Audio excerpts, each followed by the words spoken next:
वो हिंदू हो, चाहे वो मुसलमान हो, चाहे वो सिख हो, चाहे वो ईसाई हो, देश सबका है। मैंने वही चेतावनी दी थी पहले। तो चंद लाइनों के माध्यम से सुनिए जनाब, कि मंदिर हो या चाहे मस्जिद और चर्च हो या गुरुद्वारा, परम पिता तो एक है, हमारा तुम्हारा, हमारा तुम्हारा। अगर आप ना होते तो हमारी आवाज कौन उठाता? तो आज क्या कहना चाहोगे चिंतन शिविर में पहुंचे और द्वार? सबसे पहले तो मैं ये कहना चाहूँगा कि ये चिंतन शिविर है ना, ये मंथन और चिंतन का विषय है। और 1 साल तक हम और आप अलग अलग हो जाते हैं, आप पत्रकार, हम पब्लिक अलग अलग हो जाते हैं, तो साल में यहाँ आके मिलते हैं सभी। तो चंद लाइनों के माध्यम से मैं कहना चाहता हूँ कि अगर आप ना होते तो हमारी आवाज कौन उठाता?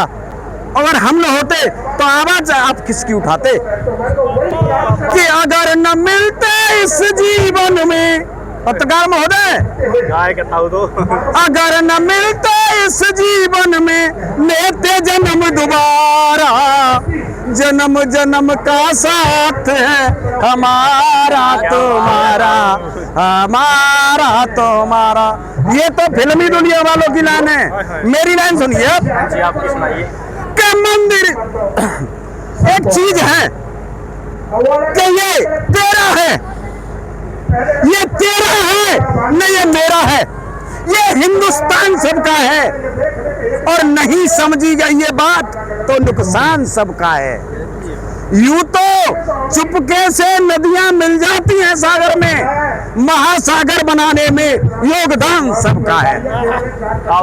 देखो भाई, सरकार को चेतावनी, बिल्कुल। दूसरी बात कहना चाहता हूं अपने गाने के माध्यम से कि इस हिंदुस्तान में रहने वाला प्रत्येक व्यक्ति इस हिंदुस्तान का है, चाहे वो हिंदू हो, चाहे वो मुसलमान हो, चाहे वो सिख हो, चाहे वो ईसाई हो, देश सबका है। मैंने वही चेतावनी दी थी पहले। तो चंद लाइनों के माध्यम से सुनिए जनाब, कि मंदिर हो या चाहे मस्जिद और चर्च हो या गुरुद्वारा, परम पिता तो एक है, हमारा तुम्हारा, हमारा तुम्हारा। अगर न मिलते इस जीवन में, अगर न मिलते इस जीवन में, और लेते जन्म दोबारा, जन्म जन्म का साथ है हमारा तुम्हारा, हमारा तुम्हारा। एक बात और कह देना चाहता हूँ संदेश के माध्यम से, कि धरती बाटी धर्म बांट लिए अपनी भाषा, धरती बाटी धर्म बांट लिए अपनी भाषा, और बांट लिए भगवान भी अपने, सोचा नहीं जरा सा। हिम्मत है तो बांट दिखाओ, और ये चैलेंज हमारा, नील गगन तो एक है, हमारा तुम्हारा, हमारा तुम्हारा। मेरा कहने का मतलब ये है कि ये चिंतन सभा और मंथन शिविर इसलिए है कि यहाँ हिंदू, मुस्लिम, सिख, ईसाई आपस में सब भाई भाई। और किसान की न कोई जाति होती है, न कोई धर्म होता है, उसकी जाति है और धर्म है तो केवल किसान ही है। एक बात कह देना चाहता हूँ, सरकार जो है उस तरह की बातें करती है कि जो सहने योग्य नहीं है।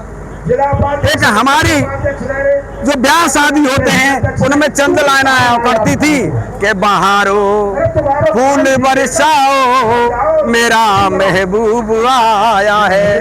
वो तो उनकी बात है। मैं कहूँगा कि किसानों जाग जाओ तुम, जमाना खूब आया है, सदियों से सताया है, अरसों से सताया है, और किसानों जाग जाओ तुम, जमाना खूब आया है।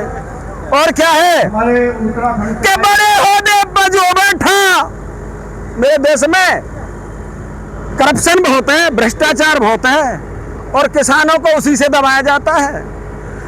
बड़े ओहदे पर जो बैठा वही करता दलाली है, और कहीं पर दाल में काला, कहीं तो दाल काली है। कर दिया। जीएसटी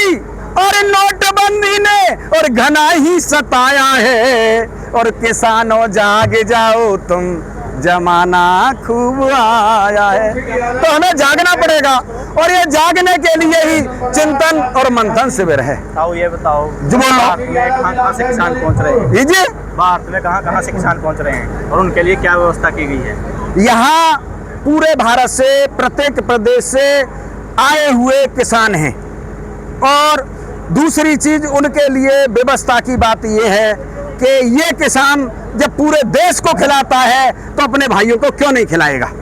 यहाँ लंगर लगे हुए हैं, और जो है प्रसाद की व्यवस्था है, पानी की व्यवस्था है, और सारी व्यवस्था मिलजुल के सभी, चाहे वो बुजुर्ग हैं, चाहे युवा हैं, या मतलब जो है हम उम्र हैं, सभी अपनी व्यवस्था करके चिंतन शिविर, मंथन शिविर को योगदान कर रहे हैं। और बोलिए क्या लास्ट में दर्शकों को क्या संदेश देना चाहोगे?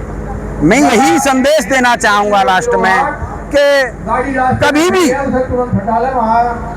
जो भी संगठन है, जिस प्रकार का भी है, उस संगठन को एकत्रित रहना चाहिए, इकट्ठा होना चाहिए। और पहले कहते थे कि संघे शक्ति युगे युगे, और मेरा कहना ये है कि संघे शक्ति कलयुगे। कलयुग में संगठन की ही शक्ति है, उससे बड़ी कोई शक्ति नहीं। क्योंकि संगठन से प्रत्येक प्रकार का व्यक्ति जुड़ा होता है, और किसानों का संगठन मजबूत रहे, ताकतवर रहे, क्योंकि देश का अन्नदाता है, और इसी पे पूरा देश डिपेंड है। जिस समय कोरोना काल आया, जीडीपी की ग्रोथ में सबसे बड़ा योगदान रहा